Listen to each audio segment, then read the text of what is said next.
Joining me tonight on NewsHour Direct is Mary Schiavo, former Inspector General of the United States Department of Transportation, and she is also an analyst for CNN and an aviation lawyer. Many thanks for speaking to me, Ms. Shiavo. First and foremost, what's your assessment of the preliminary report that has been released in India by the Indian authorities of AAIB on the Air India crash of the 12th of June? Well, my assessment of the AAIB report is it did exactly what it is supposed to do, and it did no more. It gave some facts.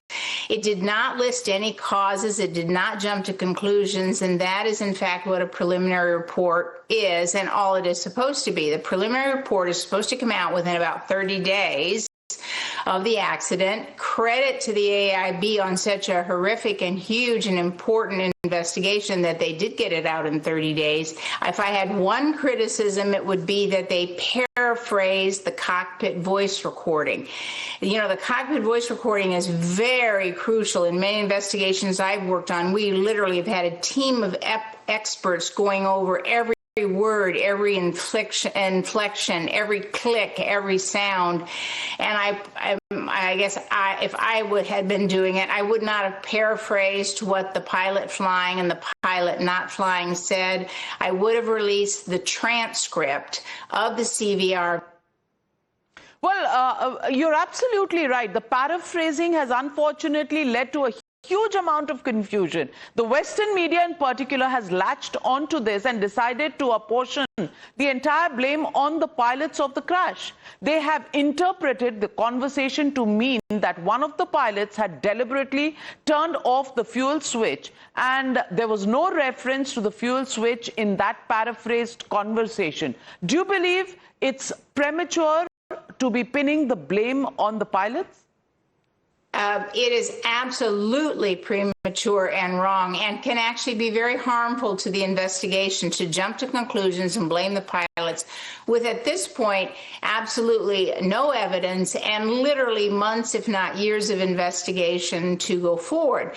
And remember, on the 737 MAX 8 crash, is a different plane than this. The first one went down in Indonesia in the fall, and of course immediately everybody jumped to conclusions and said it was the pilot that, you know, put the nose down and put the plane into the water.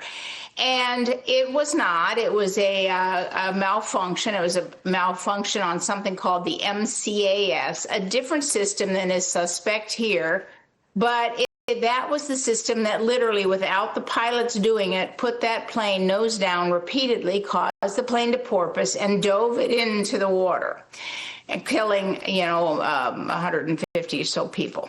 And then we had a second one, and I fully believe that second crash absolutely did not have to happen had the first one not been a rush to judgment saying it's pilot error. And I see the same thing here. There is no evidence to say that the pilots, one of the pilots intentionally did this, and they keep saying pilot suicide. No, you're talking murder. You're accusing someone of a heinous, crime of murder. Think about if you were doing this as a criminal investigation. Would you be able to do that at this? Not you personally. Would the media and would the courts, would the investigators be able to do that without completing the investigation? Of course not. And there are many systems to investigate. The thrust control malfunction system, for one, which is the problem that existed on the Nippon Airways plane back in 2019. Malfunction caused the engines to cut off. Plane did all by itself. Pilots didn't do that. The 2019 incident that you mentioned is important. Can you tell us specifically about what happened then? Because it shows that the fuel switch can transition from running to cut off due to a software glitch as well. And that theory is not being looked into.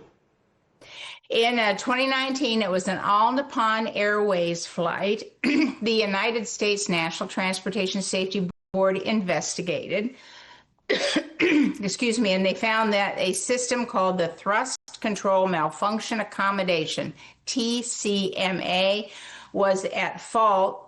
And that system is supposed to sense and supposed to help the aircraft. By the way, that system was mandated by the United States Federal Aviation Administration when the 787 was in development. And that system senses if the plane is in the air or on the ground. Why? Because they didn't want the thrust to be running away, to have a lot of thrust, to have a lot of airspeed, et cetera, when the plane's on the ground, so you can help control the plane on the ground and avoid any kind of runaway incident when the plane is on the ground. It makes sense, but of course it's extremely dangerous if it malfunctions. And on that particular flight, it malfunctioned coming into land, which is a huge difference from here, because coming into land, they could glide on down without the thrust of both engines because it was shut off by the TCMA, and they could glide on down and everyone was saved. After that, investigated by the National Transportation Safety Board, a bulletin, a warning went out of course it was from the U.S., to check all of these 787s for this possible computer glitch. Now, of course, the Federal Aviation Administration of the United States has no control over airlines in other countries, and so it would be up to them, up to their governments, up to their contracts, their maintenance contracts with Boeing, et cetera, to have those checks done, or with their maintenance contractors. And so the fact that the FAA ordered it is no bearing on India, but it would be an important thing to check. There are other things like that. And so that's why the maintenance records are going to be hugely important here. And we have heard nothing about those so far. And we shouldn't. The investigation has just started. And they will do this. They are skilled investigators. The eyes of the world are upon them. And they will go through the maintenance records. They will go through all these past incidents and accidents. That's what you do in an investigation. You go through every single thing that you know about that's happened before. Why? So it can give you informed avenues to investigate going forward, so you don't have to just speculate and jump and say, oh, the pilots did it because we can't think of anything else. Many in India believe that Boeing is being let off the hook because there were no recommendations against it in the AAIB report. Even back in 2019, it was a 787 Dreamliner that was involved. Why isn't Boeing being hauled up enough? Well, yes, but again, it's two different agencies. So the preliminary report, the AAIB, is charged with investigating the accident, and they have to look into all of these things. But it's the safety regulators, it's the government that would have to issue any kind of directive to go check all these different systems. So it's two different functions. So it would actually be wrong for the preliminary report to make these recommendations to go check systems. That's not their job. And in fact, the guidelines for these international crash investigations say you should not be making any kind of recommendations up front. If you find something disturbing that has to be checked immediately, then you pass that off to the safety regulators. The investigator, that isn't the investigator's job at this point. And as far as Boeing being let off the hook, of course not. Boeing isn't saying anything wisely, but they're not saying anything because they're under the investigation rules and they are a party to the investigation. The airline's a party, Boeing's a party, their subcontractors who made any suspect systems will be parties, such as Honeywell, Rockwell Collins, General Electric, who made the engines. They're a party to this investigation. And the rules of the investigation say they are supposed to make no public comment about the investigation. So Boeing is not being let off the hook. There's nothing in this report that says to me that they are not going to examine the Boeing aircraft, the GE engines, all of the computer systems on the plane. And for any of those people to speak publicly, it would be a violation of the investigation rules. And if I was their lawyer, I'd say, be quiet. Just do go through the investigation. And that's what they usually do. This is very similar to what they've done in other investigations. Well, but it's very clear that Boeing has a lot of explaining to do. It seems the only people benefiting from this entire explanation of pilot error is Boeing. There have been whistleblowers in the past who have testified before commissions of inquiry. I want to ask you, shouldn't Boeing be the company under scrutiny? Well, yes, Boeing has to be under intense scrutiny because, after all, it is a Boeing 787 Dreamliner. So far, the speculation of, pilot suicide murder makes no sense because there's no evidence of that. And so in a crash of this magnitude, or any crash in which a plane is suspect, yes, the manufacturer of the aircraft is supposed to be under intense scrutiny, particularly where there have been, as you mentioned, many whistleblowers and a prior very lengthy investigation about a 737 MAX 8 aircraft malfunction, which landed Boeing in a criminal case in the United States. Pending right now is a criminal plea agreement in the U.S. federal courts against Boeing for misleading the Federal Aviation Administration about Boeing, Boeing and the 737 MAX 8 development. That is a hugely serious matter because aviation accidents in the United States rarely, very rarely, lead to criminal investigation and conviction. That means that Boeing, with another Boeing crash, which so far is a mystery, I don't buy in that you should jump to, not you personally, that the world should jump and say, oh, it's pilot error, it's pilot suicide murder. I don't buy that. So that should put Boeing under intense scrutiny, coupled with the fact they're under criminal indictment. Well, they're about to have a criminal plea deal. A word from Ms. Schiavo about the kind of press reports we've seen, including in the American and British press, where there appears to be a deliberate intention to place the blame on one of the pilots. There are references to the pilot's personal life, his mental health. Do you see this as motivated reportage on behalf of vested interests who perhaps want to deflect attention away from Boeing and pin the blame on the pilots who are no longer around to defend themselves?